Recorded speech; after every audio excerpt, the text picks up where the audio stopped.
राष्ट्रीय स्वयंसेवक संघ के 100 साल होने वाले हैं। स्थापना के 100 साल होने पर संघ ने मध्य भारत में एक बड़े स्तर पर 103 समस्याओं को चिन्हित किया। इनमें सबसे बड़ी समस्या है हिंदुओं के पलायन की समस्या। ऐसे इलाकों की जहां हिंदू आबादी घट रही है और वहां दूसरे समुदाय की संख्या बढ़ रही है। ऐसे ही कई सामाजिक समस्याओं को लेकर आरएसएस ने पहले सर्वे किया और फिर समस्याओं के समाधान के लिए मास्टर प्लान बनाया, जो अक्टूबर से शुरू होकर 2026 तक चलेगा। हिंदुओं के पलायन, लव जिहाद, सामाजिक समरसता को लेकर क्या है प्लान, इस रिपोर्ट में देखिए।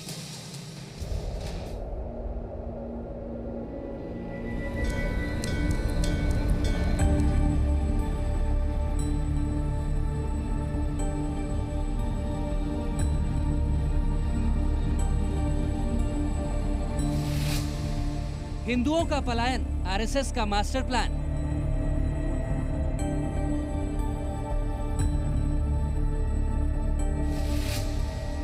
सर्वे में खुलासा, एमपी में हिंदू पलायन गंभीर मुद्दा।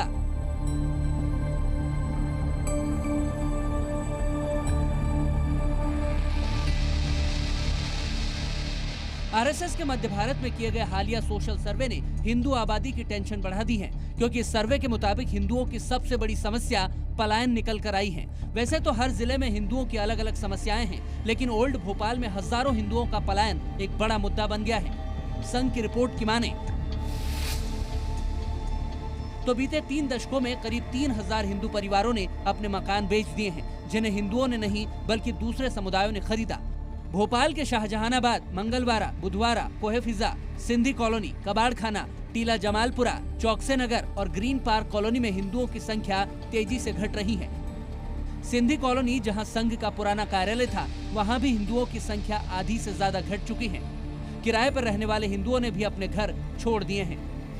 साथ में समाज के ऐसे लोग जो संघ से सीधे नहीं जुड़े पर समाज परिवर्तन की इच्छा रखते हैं या काम करते हैं, उनसे भी संपर्क किया गया और इनके माध्यम से फिर समस्याएं चिन्हित की, जिसमें नशा, सरकारी विद्यालयों में बच्चों की उपस्थिति कम, गौरक्षण, नर्मदा जी का संरक्षण, सिंगल यूज प्लास्टिक पर कार्य, फलदार वृक्षों की कमी, लव जिहाद, धार्मिक जागृति का अभाव, संस्कारित शिक्षण की कमी, अस्वच्छता, इस प्रकार 103 समस्याएं उन्होंने शिक्षित की और इस पर काम करना प्रारंभ किया मार्च के। आरएसएस के सर्वे और चिंता को लेकर जी न्यूज ने भोपाल के हिंदुओं से बात की और पलायन की सच्चाई के साथ ही वजह भी जानने की कोशिश की। यहाँ करीब 50% आबादी हिंदुओं की हुआ करती थी, जो अब घट के मात्र 4 से 5% रह गई है।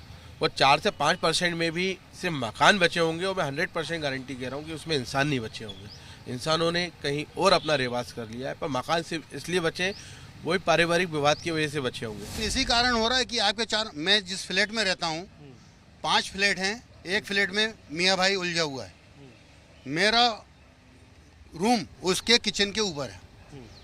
हम किस तरह से बकरीद निकालते हैं, किस तरह से हम ये महीना निकालते हैं, हम लोग जानते हैं। हम प्याज लहसुन वाले नहीं, हम श्री जी वाले। ये वो हिंदुओं को डरा धमका के नहीं, उनसे कम पैसों में उस मकान को सौदा करके नहीं, क्या है उनके पास ऐसी कौन सी बुद्धि आ जाती है कि वो हिंदू बस कट जाता है, वो उन्हीं को देखी जाता है वो मकान। यहाँ पे हिंदू आबादी घट के मुस्लिम आबादी बहुत बढ़ रही है और ये नई जनरेशन जो है ये ज़्यादा बढ़ रही है। अब ये बाहर के हैं, ये आपका क्या बोलते हैं, यहाँ के आ रहे हैं, बांग्लादेशियाँ हैं, कुछ वो भी घुसपैठियाँ हैं, उस टाइप के लोग यहाँ पे आ रहे हैं। नई उम्र के लड़के परेशान करते हैं, दबाव बनाते हैं। हमारी बहन बेटियों को निकलने में भी दिक्कत आती है। सबसे मेन कंडीशन ये है। ये सारी सामाजिक समस्याएं भारत के पूरे मध्य इलाके में हैं। आरएसएस ने ओवरऑल के साथ ही डिस्ट्रिक्ट वाइज भी समस्याओं को चिन्हित किया है, जैसे भोपाल में सेवा कार्य एवं हिंदू पलायन, राजगढ़ में सामाजिक समरसता, ग्वालियर में सिंगल यूज प्लास्टिक और नशा मुक्ति, नर्मदापुरम में पर्यावरण संरक्षण समेत कई विषयों को लेकर कई प्रयास किए जा रहे हैं। राष्ट्रीय स्वयंसेवक संघ दुनिया का सबसे बड़ा सांस्कृतिक सामाजिक संगठन है और समाज में जिस तरह की स्थितियां आती हैं उन पर समय समय पर अपनी राय भी रखती है और उन स्थितियों से निपटने के लिए सुझाव भी देती है। ऐसे में जिस तरह की यह समस्या आ रही है, ये बेहद गंभीर समस्या है और ऐसे में कांग्रेस जैसी पार्टियों को विचार करना चाहिए, जो तुष्टीकरण की राजनीति के तहत ऐसे वर्गों को बढ़ावा देते हैं जो बहुसंख्यक वर्ग को अपने घरों से पलायन करने के लिए मजबूर कर रही हैं। आरएसएस की सोच, नफरत की विचारधारा जो लगातार लोगों के दिल में डर जो हिंदुओं के दिल में डर बैठाया कि एक धर्म विशेष आपके लिए खराब कर देगा। जी न्यूज़।